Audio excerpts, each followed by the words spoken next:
লক্ষ্মীপুরের রায়পুর পৌরসভার গুরুত্বপূর্ণ মহিলা কলেজ টিএনটি সড়ক ও পানপাড়া সড়কের বেহাল অবস্থায় চরম দুর্ভোগে পড়েছেন স্থানীয় বাসিন্দারা।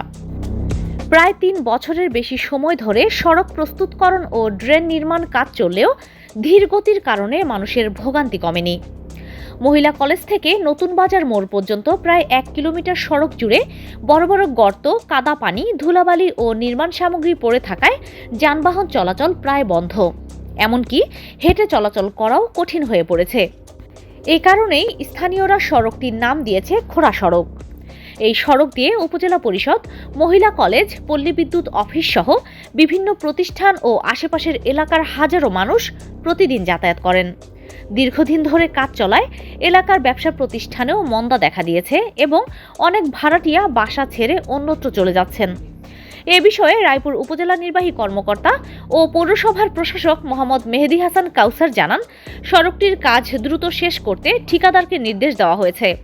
উল্লেখ্য, প্রায় 8.5 কোটি টাকা ব্যয়ে 914 মিটার সড়ক ও ড্রেন নির্মাণ কাজ বাস্তবায়ন করছে একটি ঠিকাদারি প্রতিষ্ঠান।